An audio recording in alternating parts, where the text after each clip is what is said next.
በድጋሚ ተመልካቾቻችን እንደምናድራችኋል ከአዲስ ቀን የጧት ገበያ መረጃ ጋር ብሩክታይት አስራት ነኝ። ወደ ቀዳሚ መረጃችን እንለፍ።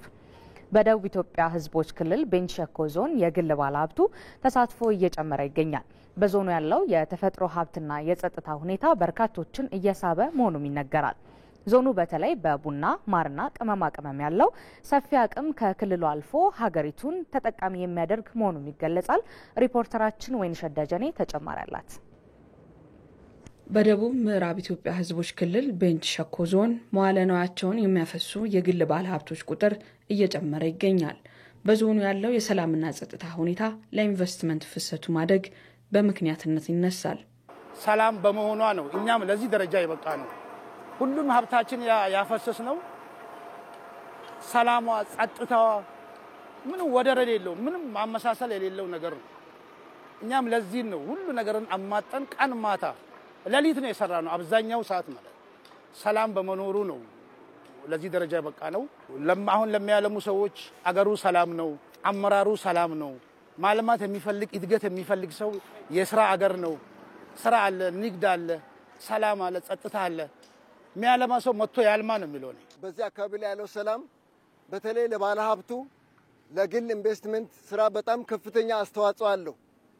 በተለይ ከሩቅ አካባቢ ከፍተኛ ምርት ካለበት አካባቢ ወደዚህ የመጣ ሆቴሎችን የተለያዩ ኢንዱስትሪዎችን ለመገንባት ሰው በጣም የተሻማ ያለበት ሁኔታ አለ። አሁን ሚዛንን ብትወስድ በከፍተኛ ሁኔታ ፎቅ እየተሰራ ነው። ሚዛን አማን ከተማ አስተዳደር ማለት ትንሿ ኢትዮጵያ ብንል ያው ማጋነን አይሆንብንም። ምክንያቱም በሚዛን አማን ከተማ አስተዳደር የሌለው ብሔር ብሔረሰብ የለም።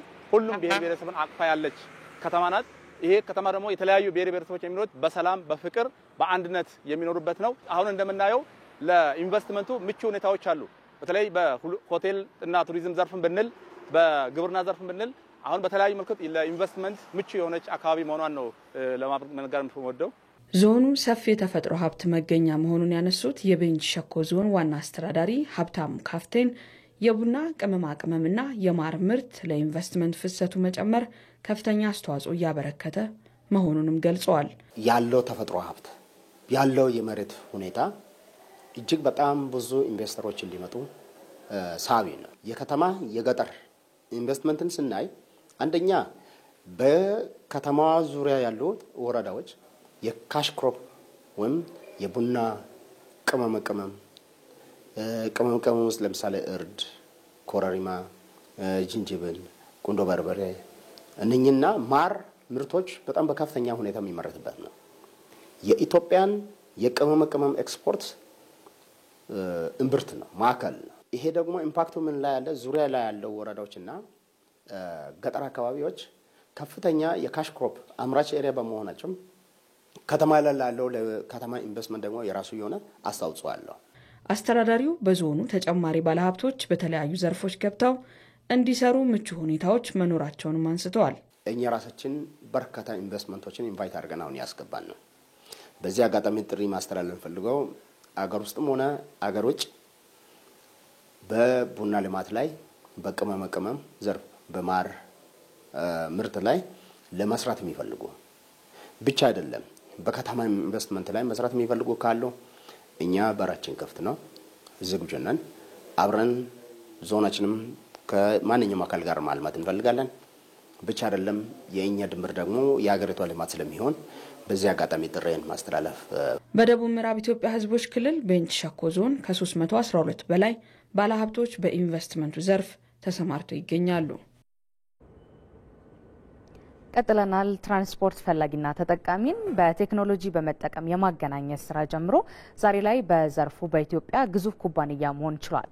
ራይድ ትራንስፖርት በወቅቱ በነበረው የቴክኖሎጂ ውስንነት በፈቃድ አሰጣጥ ችግርና በገንዘብ እጥረት የተፈተነው ኩባንያው አሁን ላይ ከ120 ሺህ በላይ ለሚሆኑ ዜጎች የስራ ዕድል ፈጥሯል። የኩባንያውን የስኬት መንገድ ከምስራችና ዋና ስራ አስፈጻሚዋ ሳምራዊት ፍቅሩ አንደበት ተከታትለን እንመለስ።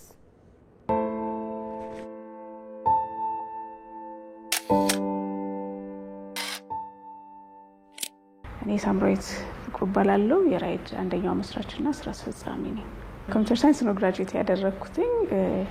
ኮምፒውተር ባለሙያ ነኝ፣ ፕሮግራመር ነኝ። ረጅም ዓመት ፕሮግራሚንግ ጽፌያለሁ፣ ብዙ ሲስተሞች ዴቨሎፕ አድርጌያለሁ። ቴክኖሎጂ ራሱ ሴክተሩን ስመርጠው እኔ በቃ እዚህ ላይ ነው ቴክኖሎጂ ሴክተር ላይ ነው ፎከስ አድርጌ እያጠናው ራሴን እያሳደግኩ እየሰራው መጣው ብዬ ሳስብ ቴክኖሎጂ የትኛውንም ሴክተር እንደሚነካ ገብቶኝ ነበር። ራይድ ላይ ደግሞ ከራይድ በፊት ያው ሃይብሪድ ዲዛይን ራሱ ሳቋቁመው የሰውን ቻሌንጅ ወይንም በጣም የሚቸገርበትን ነገር እንደ ኦፖርቹኒቲ ይዤ እሱን በቴክኖሎጂ ሶሉሽን ማምጣት ነው ብዬ ነው የጀመርኩት ሃይብሪድ ዲዛይን። ፋይናንስ ማግኘት በጣም ከባድ ነበር እና ወደ 300 ሰው ፒች አድርጌ አክሴፕት ማድረግ አልተቻለም። ምክንያቱም ኦፖርቹኒቲ ብዙ ነው እዚህ ሀገር ያለው አይደለ። ሽንኩርት ተክዬ በ3 ወር እኮ ከነ ፕሮፊቱ አገኛለሁ። ቤት ገዝቼ የአመት ኪራይ እቀበላለሁ። እርሻ ላይ ሰሊጥ ዘርቼ ይሄን ያህል ብር አገኛለሁ ከነ ሪተርኑ። በጣም ባጭር ጊዜ ብዙ ኦፖርቹኒቲ ያለ አትፈርጅባቸው። ከዛ በኋላ ደግሞ አሽከርካሪውን ካልቸሩን መቀየር ቀላል አይደለም። ምክንያቱም እኔ ክላይንት አለኝ፣ የራሴ ደንበኞች አሉ፣ ይደውሉልኛል። የትም ቦታ ይሁኑ ሄጄ ፒክ አድርጊያቸው ይከፍሉኛል የጠየቅኳቸውን ብርና ለምን ሲስተም አስፈለገኝ የሚል ጥያቄ ነበረ።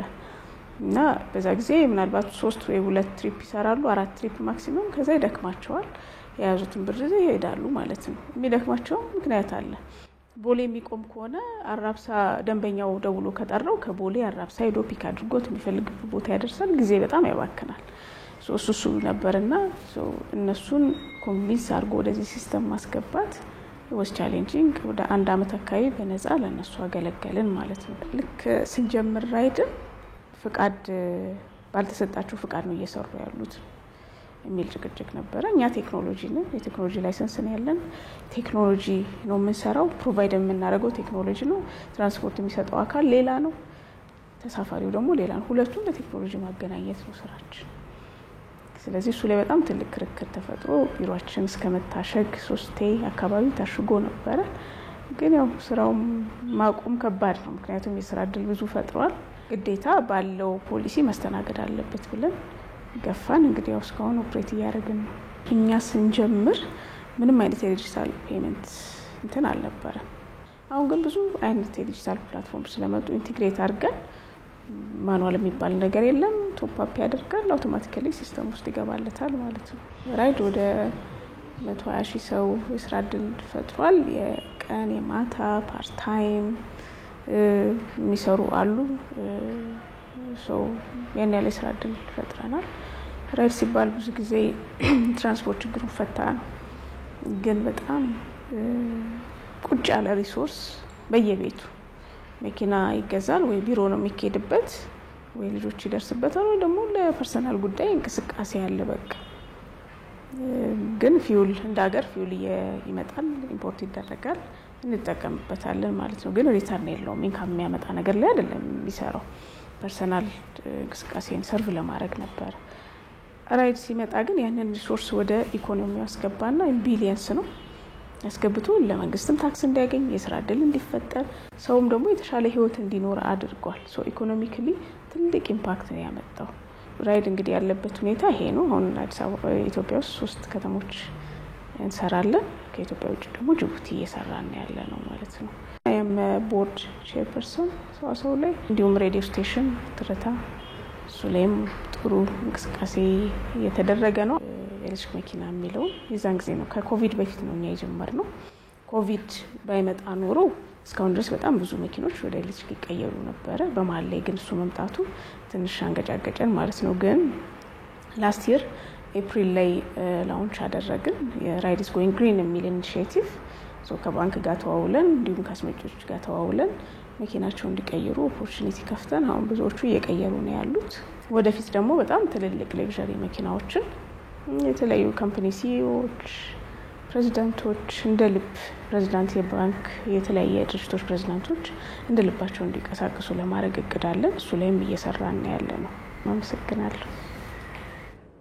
ተመልካቾቻችን አሁን ደግሞ የጠዋት ገበያ ቅኝት ላይ ሰዓታችን ላይ ደርሰናል። ለዛሬ የመረጥነው ወደ ዘነበ ወርቅ አካባቢ እናቀናለን። እንግዲህ ተጨማሪ መረጃዎችን ወይም ደግሞ በስፍራው ያለው የገበያ ሁኔታ እንቅስቃሴ ድባቡ ምን ይመስላል የሚለው ልታስቃኘን ባልደረባችን ሀገርነሽ አየልኝ በቀጥታ መስመራችን ላይ ትገኛለች። እንደምን አድረሻል ሀገርነሽ? እንደው በስፍራው ያለው አጠቃላይ የግብይት ድባብ ምን ይመስላል? ለግብይት የቀረቡ ምርቶችስ የትኞቹ ናቸው? ዋጋቸውስ እንዴት ነው የሚለውን አካተሽ ያለውን ድባብ ብታስቃኘን። አመሰግናለሁ ብሩክታዊት እንደምናድራችኋልኝ በዘነበ ወርቅ የአትክልትና ፍራፍሬ ግብይት ማዕከል በጠዋት ተገኝቻለሁ።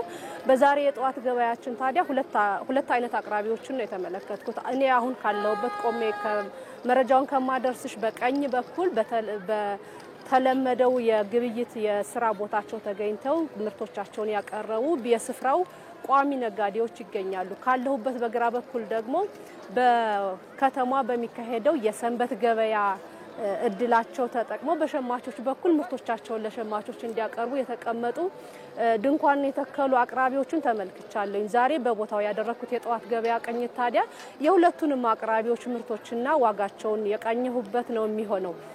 በዚህ ስፍራ የሽንኩርት ገበያን ስመለከት ከ40 ብር እስከ 55 ብር፣ ቲማቲም ከ35 ብር እስከ 40 ብር፣ ጎመን ጥቅል ጎመን 40 ብር፣ እንዲሁ ድንች ከ35 ብር እስከ 40 ብር፣ ቃሪያ ደግሞ ኤልፎራ ቃሪያ ተብሎ የሚጠራው ቃሪያ 100 ብር፣ እንዲሁ ሰላጣ 150 ብር በኪሎ እየተሸጡ ተመልክቻለሁ። ሌላው ደግሞ በቦታው እየተሸጠ የሚገኘው የአትክልት አይነት በተለምዶ የሀበሻ ጎመን ወይም ጥቁር ጎመኖች ብለን የምንጠራቸው ጎመኖች ናቸው። እነዚህ ደግሞ በኪሎ ሳይሆን በእስር ነው ግብይት የሚፈጸምባቸው። ያለው የጾም ወቅት በተለይ በክርስትና እምነት ተከታዮች በኩል የአብይ ጾም እየተጾመ ያለበት ወቅት እንደመሆኑ እነዚህ ምርቶች ላይ መጠነኛ የሆነ የዋጋ ጭማሪ ተስተውሎባቸዋል ብለውኛል አቅራቢዎቹ። ይህም በእስር እንደ አቅሙ ሸማቹን ለማስተናገድ ከ50 ብር እስከ 100 ብር ግብይት እየተፈጸመባቸው እንደሚገኝ ነጋዴዎቹ ነግረውኛል። ወደ ፍራፍሬ አቅርቦትና ግብይቱ ስመለከት በዋናነት ፍራፍሬዎቹ በሸማቾች በኩል በቀረቡ ነጋዴዎች ወይም አቅራቢዎች ናቸው ቀርበው የተመለከትኳቸው። እነዚህም የሀብሀብ አቮካዶና የፓፓያ ምርቶች ናቸው በዋናነት በስፍራው ቀርበው የተመለከትኩትኝ። ሀብሀብ የእስልምና እምነት ተከታዮች በሌላ በኩል ጾም ላይ እንደመሆናቸው በእነዚህ ሰዎች በኩል ከፍተኛ ፍላጎት የሚታይበት የአትክልት አይነት መሆኑን ነግረውኝ ዋጋው ደግሞ 45 ብር መሆኑን አስረድተውኛል በኪሎ። ፓፓያ እንዲሁ 65 ብር እየተሸጠ ይገኛል። ፓፓያ ከዚህ በፊት ከነበረበት ዋጋ መጠነኛ የሆነ ቅናሽ የታየበት የፍራፍሬ አይነት ነው። ይህም ከተወሰኑ ቀናት በፊት የፓፓያ ዋጋ 90 ብር እንደነበር ነጋዴዎቹ ነግረውኛል። አቮካዶ በዚሁ የሸማቾች አቅራቢዎች በኩል 75 ብር ነው በኪሎ እየተሸጠ ያለው። ጠቅለል አድርጌ መረጃዬን ሳደርስ በቦታው ሁለት አይነት አቅራቢዎችን ተመልክቻለሁኝ። እነዚህ አቅራቢዎች ደግሞ በዚህኛው በኩል በሸማች በኩል ያሉት አቅራቢዎች በሸማቾች በኩል ወይም በወረዳ በፈቀደላቸው የወረዳ አስተዳደር በኩል በገቢዎች ነው ንግድ ቢሮ በኩል የተሰጣቸውን ዋጋ ይዘው ምርቶቻቸውን ለሸማች እያቀረቡ ያሉ ናቸው። በሌላ በኩል ደግሞ ከፊት ለፊታቸው በኩል ያሉት መደበኛ ቦታ ያላቸውና ነጋዴዎቹ ምርቶቻቸውን እነሱ በገዙበትና በሚያዋጣቸው ሁኔታ እየሸጡ ያሉበት ግን የጠቀስኩት ዋጋ በሙሉ የሁለቱንም አቅራቢዎች አማካይ ዋጋ የያዘ መሆኑን መጥቀስ እወዳለሁ። በቦታው ያደረኩት የጠዋት ገበያ ቅኝታችን ይሄንን ይመስላል። አገርነሽ ላደረሽን መረጃ እጅግ አድርገን እናመሰግናለን። መልካም ቀን ይሁንልሽ። ተመልካቾች አሁን ደግሞ የምናልፈው ወደ ግብይት መረጃ ይሆናል። በአዲስ አበባና በሌሎች አካባቢዎች ያለው የመሰረታዊ ሸቀጦች ዋጋ፣ የውጭ ሀገር ገንዘብ ተመን እንዲሁም ደግሞ የተለያዩ የግብርና ምርቶች ወቅታዊ የግብይት መረጃ ተከታትለን እንመለስ።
ተመልካቾቻችን የአዲስ ቀን የጠዋት ገበያ መረጃዎች እነዚህ ነበሩ። አብራችሁን ስለነበራችሁ እናመሰግናለን። መልካም ቆይታ ይሁንላችሁ።